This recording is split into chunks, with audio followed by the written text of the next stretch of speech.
people to fight against government oppression, and fight for the truth and fight for the future of Britain.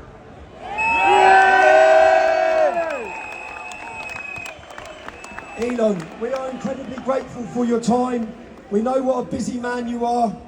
Why is it important for you to be here today speaking at this Unite the Kingdom event?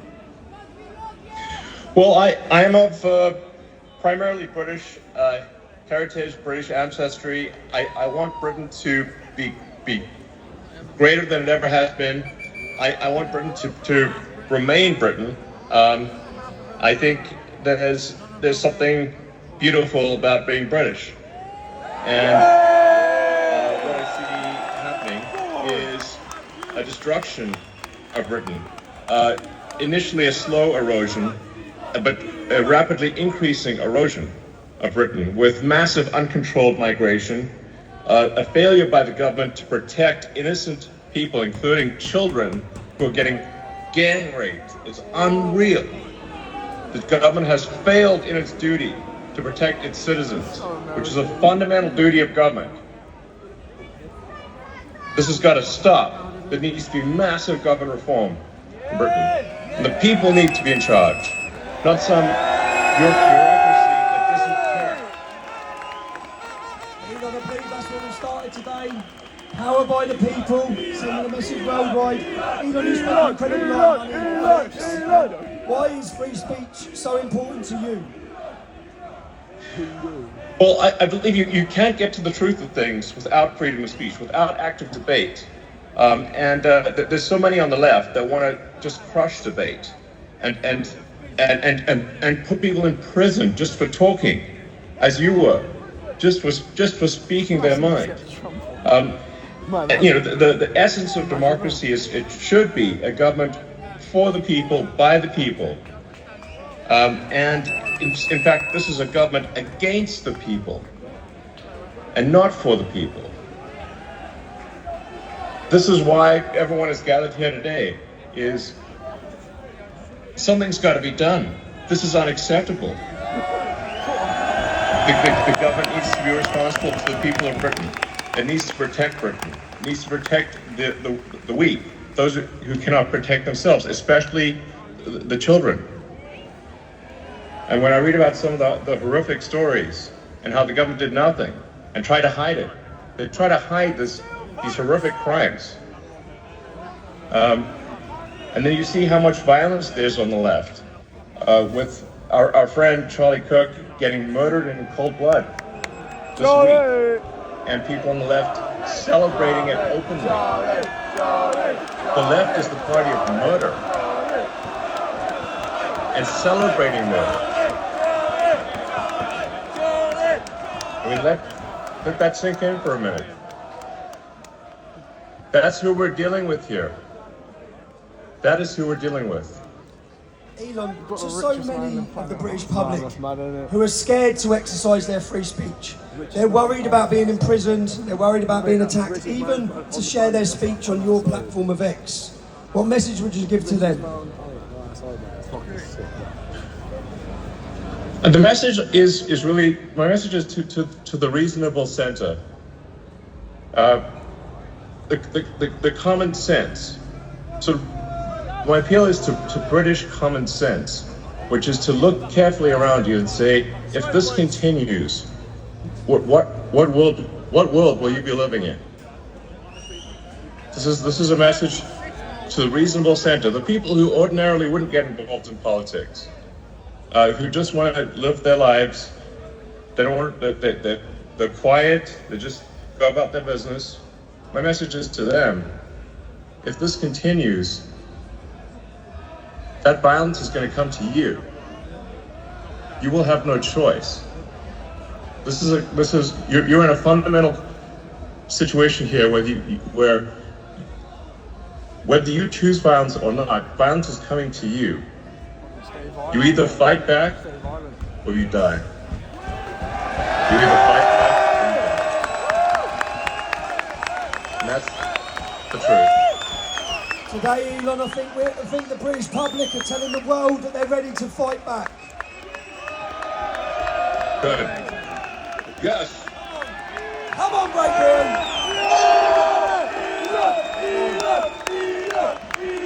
We've inspired the nation. Elon, you've spoken a lot about woke culture, the woke mind virus, and how it damages innovation and freedom of thought. We know that DEI often sees people getting jobs when they definitely don't deserve them. Do you think this culture is holding back progress in the West? And what do you think needs to happen to reverse it?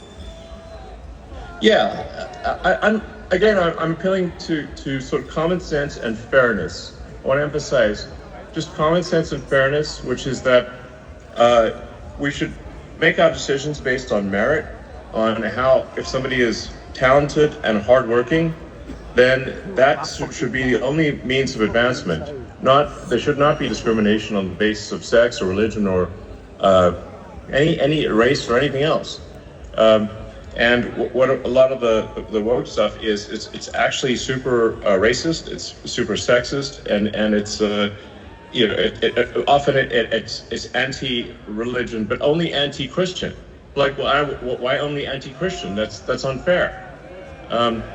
So this is why, again, my message is to the reasonable middle. Do you not want a world where there is fairness and common sense, and you advance as a function of how hard you work, and your talent, and your integrity? That should be all that matters. And the woke mind virus, that I call it, is against all of that. It's wrong.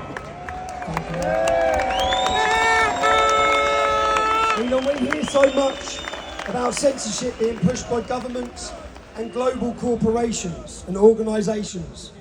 A lot of people don't understand why we're allowing mass, uncontrolled immigration into all Western nations.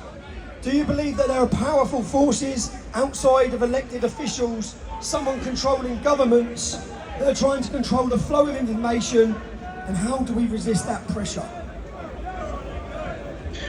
I think when you look at the behavior of organizations or people, you have to say, what is the incentive for these organizations? And frankly, there's a massive incentive on the left to import voters. So if they can't convince their nation to vote for them, they're going to import people from other nations to vote for them. This is a massive factor. And frankly, it's a strategy that will succeed if it is not stopped. Thus far, it is succeeding. And you see strong movements to allow people who are not from Britain to vote in Britain, to allow people who are not from France or elsewhere to vote in those countries, and thus depriving the citizens of their democratic power. It's really a voter importation thing. And if they're allowed to succeed, if this is allowed to continue, they will succeed in importing voters, swaying the elections, and taking your vote away from you. That is 100% what is happening. Do you know what's great? The BBC and the mass media cannot control this, can they? I mean, the BBC is complicit in the destruction of Britain. We pay for it, Elon. We pay for it. Yes. We're forced to pay for it. Do you know they send them to jail if we don't pay for it? You're forced to pay for your own destruction. It's insane. It's unfair. It is wrong. Elon, a lot of ordinary people that are here today, they feel ignored, they feel censored, or they're labelled just for speaking up about their legitimate fears and concerns in their communities. Do you believe technology, like X or even AI, can finally give power back to those people? Or do you think it will make censorship worse or even automated? I mean, that's a complicated question. It really depends on what government is in charge. The government can obviously use whatever powers are available to suppress the people. And so I really think there's got to be a change of government in Britain. And you can't, we don't have another 4 years or whatever the next election is. It's too long. Something's got to be done. There's got to be a dissolution of parliament and a new vote held. And really what matters is rallying the people of Britain, really getting the people of Britain to get the message out there, talk to your friends and family, and build a massive power base among the people.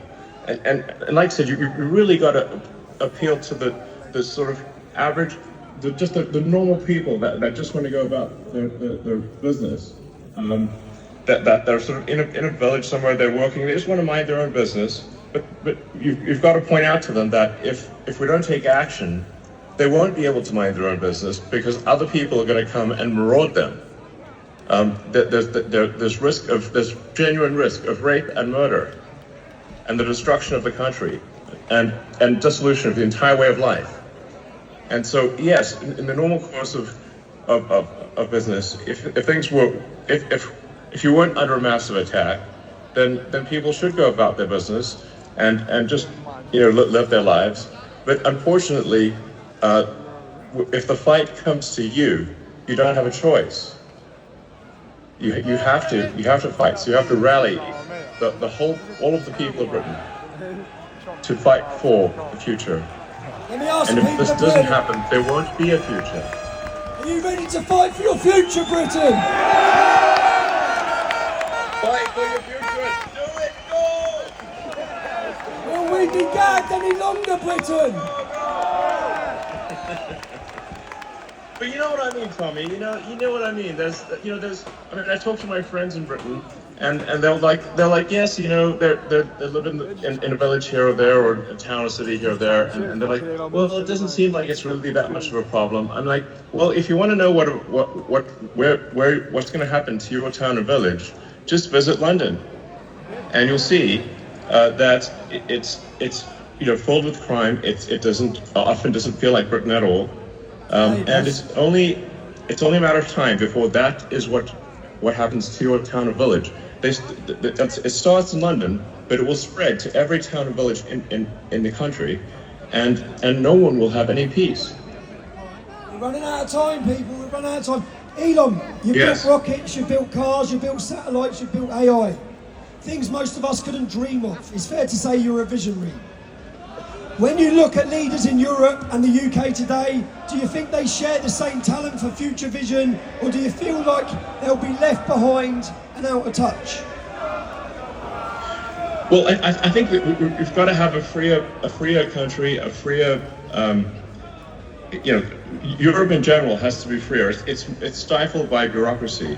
I think it's good that Britain left the EU because there's just too much bureaucracy in the EU. But frankly, instead of really going down a path of personal freedom and deregulation and getting rid of these stifling regulations, unfortunately, the British government has pretty much stayed on par with the EU, if not in some ways made the stifling regulation worse. If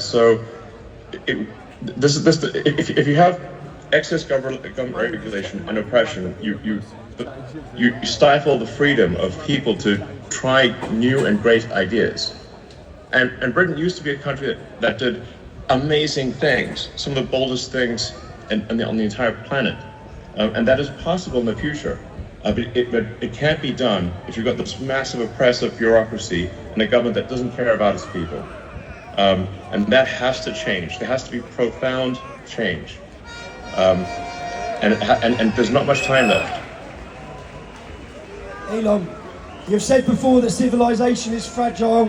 We agree. Yes. It's precious. When you look at the West right now, every country in the West, with its wars, its divisions, its censorship, and its declining trust in institutions, none of us trust them at all. None of the public trust them. For good reason. Are you optimistic or pessimistic about where we are heading? I think if the people of Britain take charge and actually ensure that there's a government that represents their interests and not a government that represents foreign interests, then I think Britain has a great future. And I think we can be optimistic. I think there's amazing things that are possible. If the technology that is coming is used in the right way, we can have an incredibly exciting future, one which is, sort of Star Trek made real. It's sort of like the exciting utopian sci-fi where we have spaceships and we've got robots and we've got incredible technologies that are really exciting. but we need to preserve civilization long enough for that to happen. And we need to go onward and upward. And we need to fight for such a future. Such a future is not inevitable. We have to fight for such a future. I think that many British people had lost hope, but after today's scene, have you got hope again, Britain? Britain is awake. Thanks to you, Elon. Thanks to your input.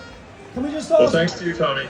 Thank you, brother. Can we ask, what do you see as the future of the UK and Europe in your vision? Where are we heading? What's the future like for us? Well, I think there needs to be a future where the people take charge, where there's deregulation, a massive reduction in bureaucracy, and generally a new hope, where people look forward, wake up in the morning and look forward to the future. They're excited about what's going to happen next. But we must have revolutionary government change for that to occur. And this is not ordinary course of business sort of stuff. This really requires everyone to sort of marshal the people, so to take charge, reform the government, and make sure that you actually have a government that is for the people, by the people.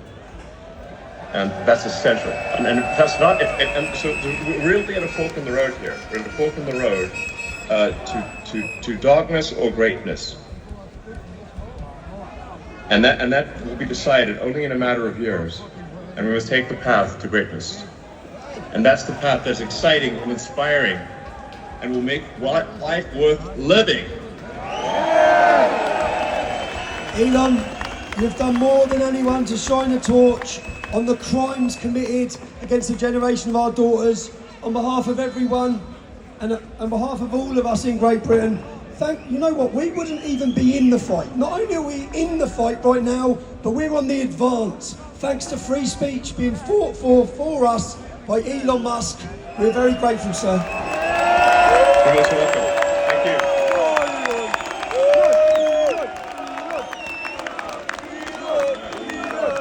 Mum? What a guy.